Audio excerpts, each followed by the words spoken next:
looking down the road just like I always do.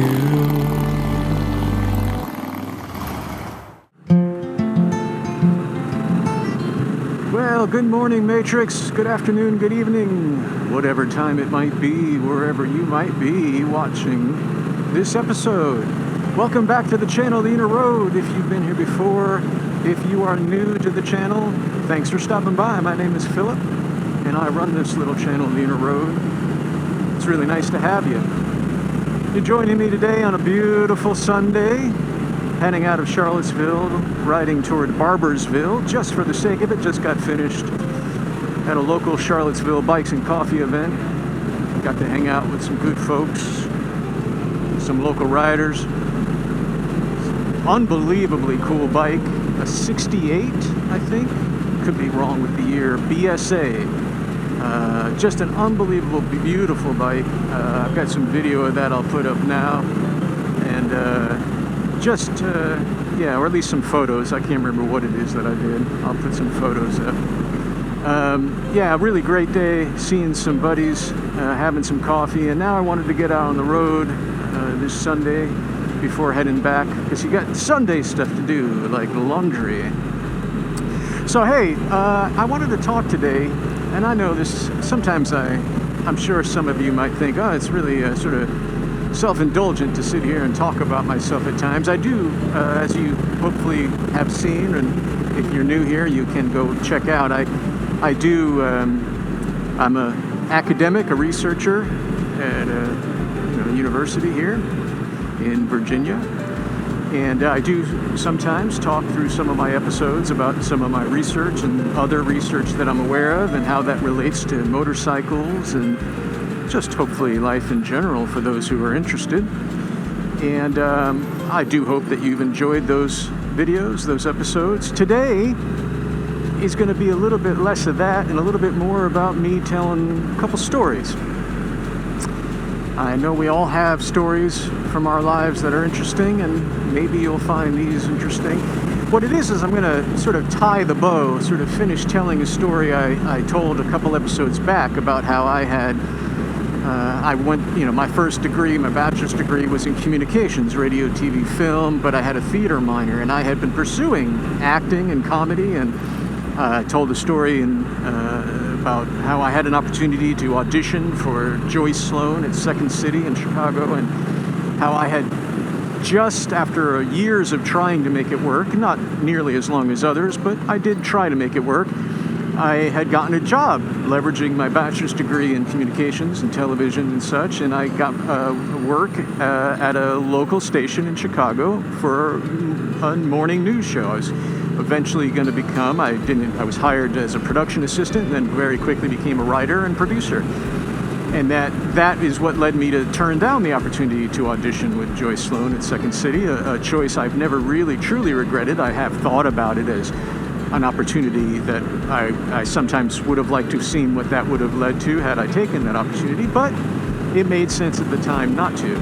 So I told that story a few episodes ago, and so the reason I wanted to close this loop about my career in television, which was about 8 years, is because this week on Facebook and then elsewhere online, I saw the story that a man named Jim Avila died. Jim Avila was, some of you may not know that name at all, others may know him from having watched ABC News, national news in the past. Jim Avila was a reporter and an anchor that I worked with for the roughly 5 years that I worked in Los Angeles at KMBC. So I started working in television at the start of 1992 in Chicago. And then after a few years there, my ex-wife and I moved to Los Angeles, and we started working at KMBC, Channel 4, as writers and producers in LA News. And that was a heady time. That was O.J. Simpson criminal trial, eventually the O.J. Simpson civil trial. We used to say, honestly, that O.J. Simpson helped pay for our modest home and our modest cars, and there was a lot of work I remember a quick story. There's so now I guess 2.5 stories about that time. I had just moved to LA to start this job, having left Chicago, and I remember it was, I don't know, April. I could have looked it up. I should have looked it up. I got a call from the executive producer there, that I'd just basically been hired. I hadn't really started yet, or was just barely writing already. And it was real early in the morning, and the phone call woke me up, and she said, "You got to come in. Breaking news. We need you." And I said, "What's going on?" I was still half asleep. And she said, there's been some kind of explosion in Oklahoma. And I remember thinking, I'd been trained, a bit in broadcast journalism and news in general, that, news and, is local. And I was like, I was very sort of like, what are you talking about? Well, who cares? It's Oklahoma. We're in Los Angeles. And she said, no, trust me, you're going to want to come in for this. So, of course, I went in because, brand new job, and I, wanted to get paid. And, of course, it turned out to be the Oklahoma City bombing, Timothy McVeigh, and all that. So that was like my entry into working at KMBC in Los Angeles, obviously a huge national story. And then eventually the O.J. Simpson trial started, and that was, really took off at the station, and that became pretty much all I did all the time, working with Jim Avila and others, Tracy Savage. I mean, it was all we did. So, why am I no longer working in television for something that seems, presumably, exciting? I mean, there are people who I know who stayed in the business for years. What led me to leave the business to eventually go back to school and get my PhD? That's where these two stories come in. One is a little bit lighthearted, and the other is not so much. And I think the key that I want to stress to you is you have to remember, this is like, from 92 to 99, right? So you're talking about 8 years total, because it was all of 92 and then almost all of 99.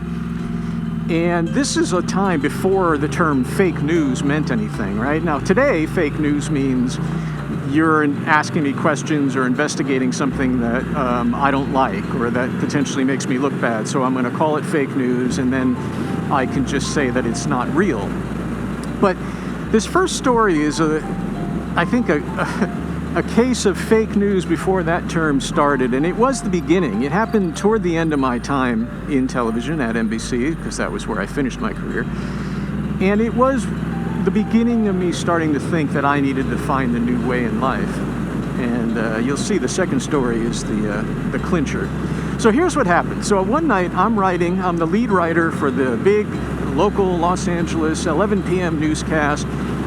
Normally it's like Paul Moyer and Carol Lang. I think it's Carol Lang. It's been a long time. Kelly Lang? Carol Lang? I don't remember. Paul Moyer was the lead male anchor, and then it was someone Lang who was the woman anchor. And, I'm writing the lead story. And that day, Paul Moyer wasn't working. It was a fill-in anchor. I don't want to use his name because I don't want I don't want to besmirch someone, even though I think he's retired now. So it was a fill-in anchor who was normally a reporter and sometimes a weekend anchor. And I wrote all the big stories, the lead stories. There were a couple other writers. And then I was given the task of writing the kicker, which is what we called at the time, the story at the end of the show, right? We told you all this bad news, all this depressing news, lots of crime. And now we're going to leave you with this little 30-second fun story to make you chuckle, laugh. Sometimes there are animals involved.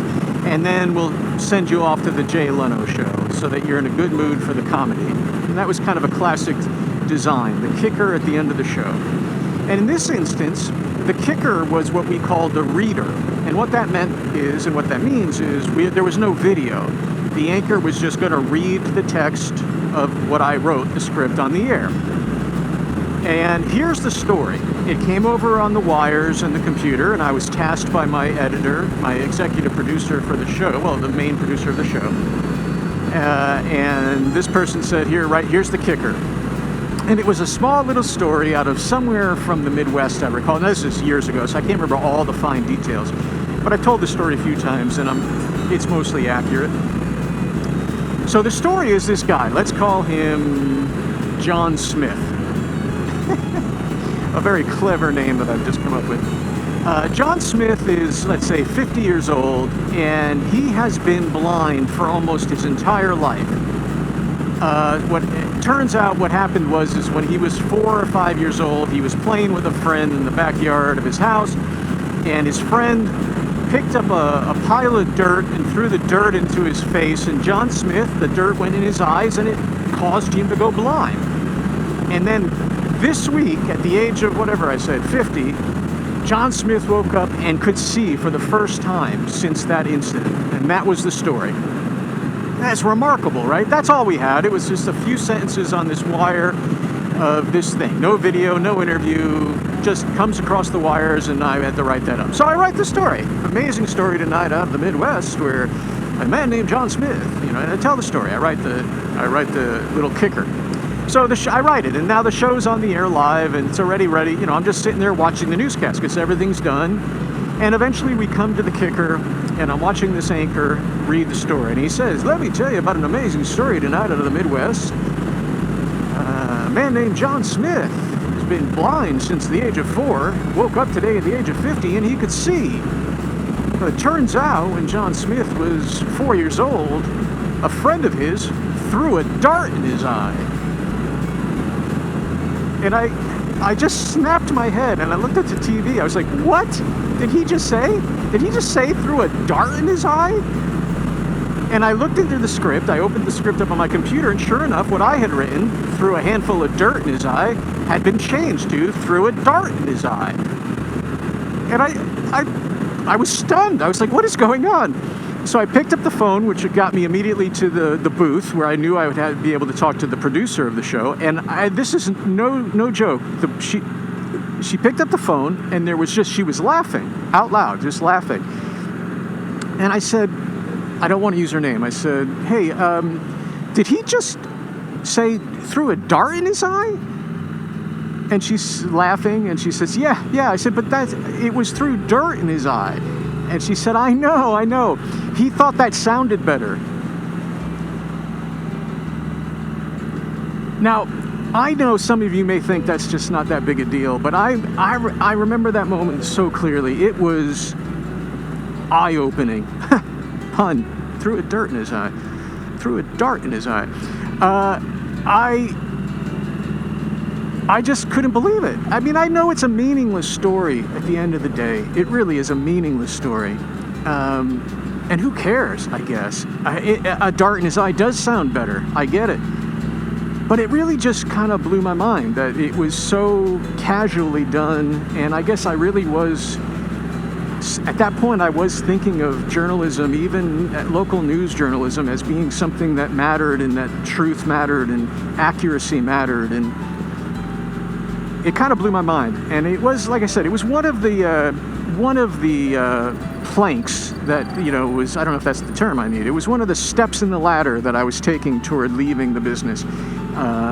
There were other things, but that just kind of really surprised me, and it made me feel very uncomfortable. I actually, at that time, was thinking, when I was already starting to think that maybe I wasn't long for the business, and I was thinking maybe I'll write a book about what's wrong with local news, broadcast journalism, and I'll call the book, the book will start with that story that I just told, and the book will be called "The Dart in the Eye, How Local News Keeps Us Blind."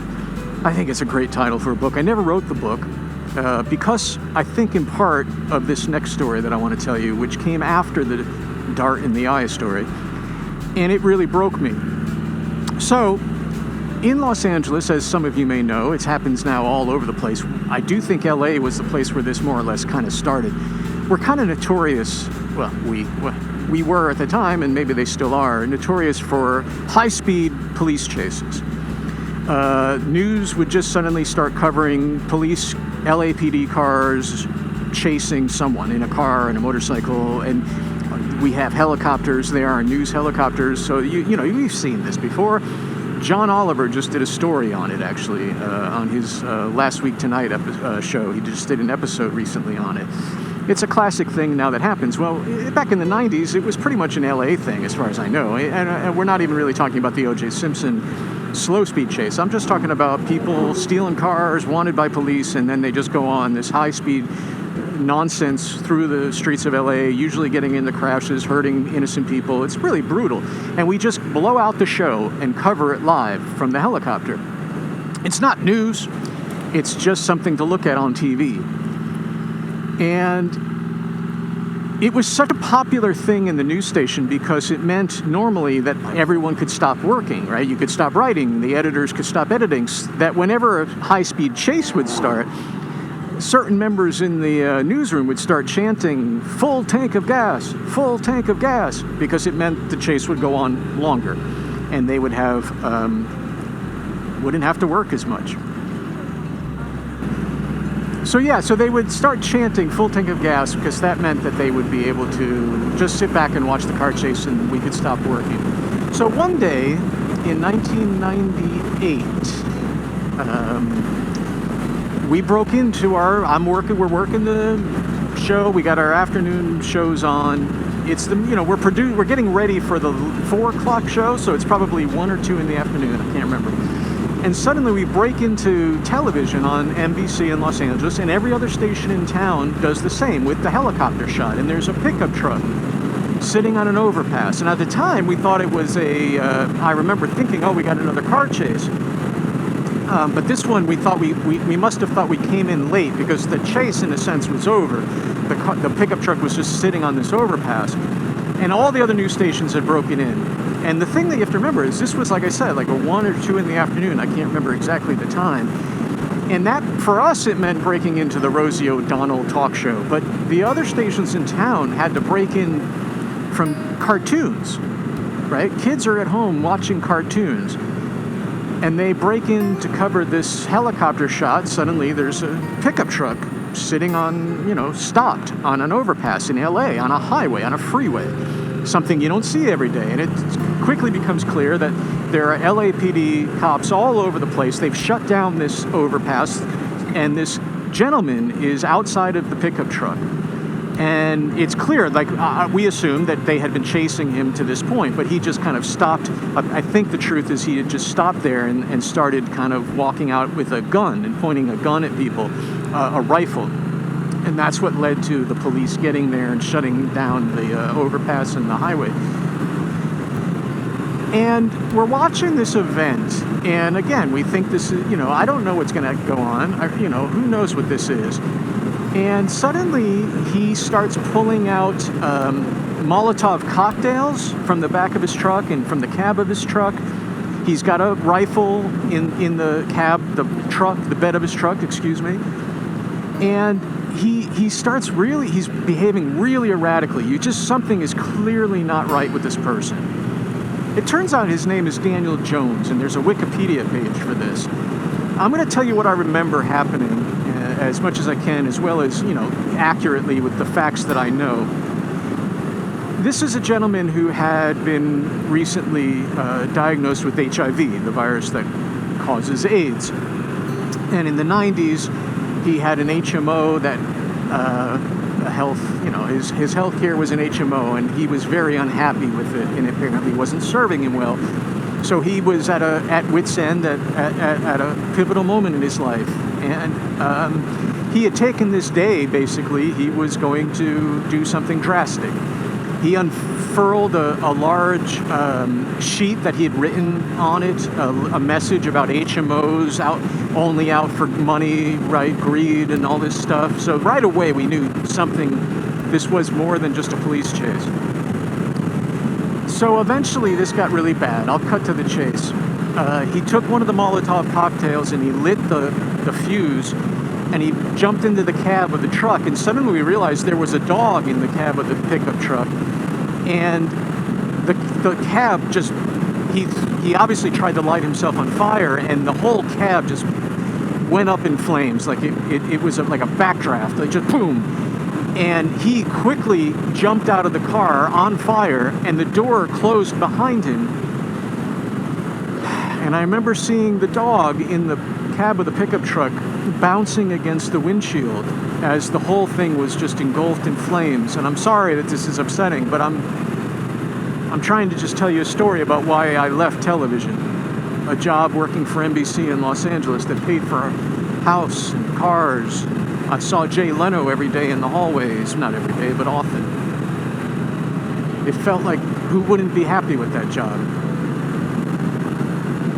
So eventually he pulls his pants off because they're on fire. That's the part he can't get off. So now he's walking around naked, at least from the bottom down, burned up top, and he goes to the edge of the freeway overpass, and it looks like he's going to jump, and then he decides not to jump, and he goes to the bed of the truck, the pickup truck, and he pulls out the rifle again, and he goes to the edge of the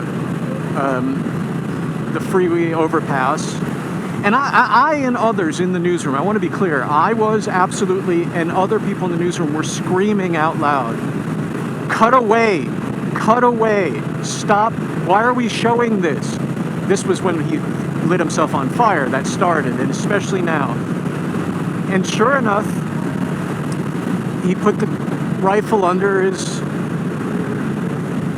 chin, and he, on live television, with Captain Bob filming the whole thing for all the kids to see. Okay, technically, Channel 5, it was all the fans of Rosie O'Donnell. He shot himself and killed himself right there on that LA freeway. This moment is captured. There's 3 or so seconds of it in Michael Moore's documentary, Bowling for Columbine.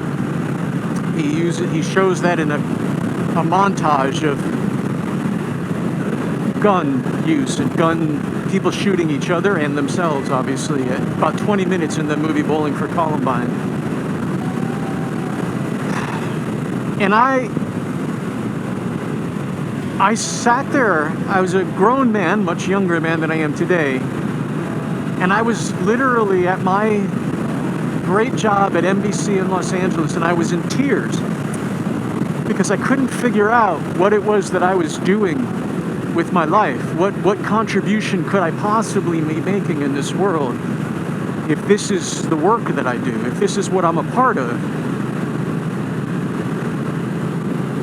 I remember the executive producer at the time came running through the newsroom saying, I want all the tapes, because understand, when we're live, we're recording all the time, we're rolling on everything that's happening live so that we can replay it later for the evening news, right? And she ran back there saying, I want all the tapes. That never got aired again. And in fact, NBC and one other station, my channel and one other station in town, were so, they were so egregious in this, they were so close up on the event, that my station, KNBC, and one other actually had to file or release a public apology. Yeah, it was...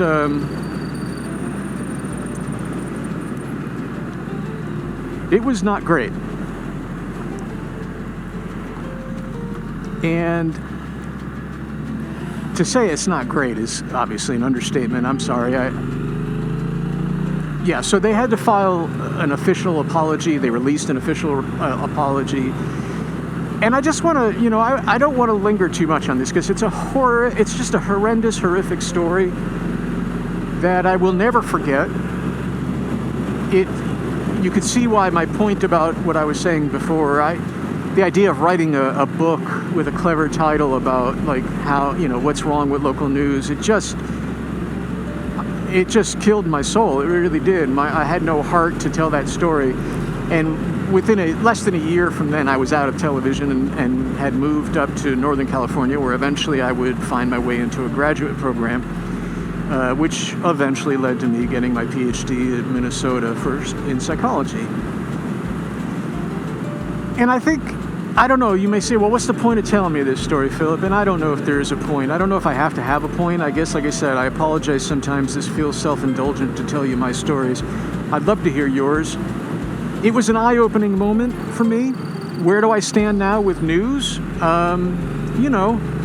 I think everything that is, I don't think that the news and journalists are the enemy of the people. I really don't. Do I think everyone who's doing news, whether it's mainstream or otherwise, independent, do I think they're always right? No. Should you take everything with a grain of salt? Maybe. Should you perhaps look for, other people who have done similar investigations on a topic, and what have they found? Maybe that's not a bad way to go. Don't trust one source. Look for multiple sources and see what people are coming to. It's not for me to tell you what to believe or not believe. I guess when it comes to news, I will always... I made some friends there. It's another life that I lived. It is definitely, it feels like another life. I'm rambling now and I apologize for that. I guess I'm just telling this story kind of, I guess seeing that Jim Avila died got me thinking all about my time in television in Los Angeles and Chicago before that. I do believe journalism is important. There's a reason that the press is mentioned in our First Amendment to the Constitution, right? Press from the printing press, but so not just newspapers anymore, but you know what it means. It means we need to be able to have a healthy journalistic core. It's an important part of democracy. Classifying it as the enemy of the people is a mistake. And I know that sounds like a political statement. It isn't meant to be. It's simply meant to say that you can't believe everything that you hear in the news, just like you can't believe everything you hear in the world. But there are good people out there doing their best to tell stories about what's happening in the world. And I hope you find your way to trusting that again, because it's important. If we stop listening to people who are actually journalistically working, if there's integrity in their journalism, and we stop listening, we're in real big trouble. Real big trouble. So, you know, not sure. Maybe this wasn't an enjoyable moto vlog for you today. It is a story that I don't tell very often, and maybe it's important for me to remember that I lived through that.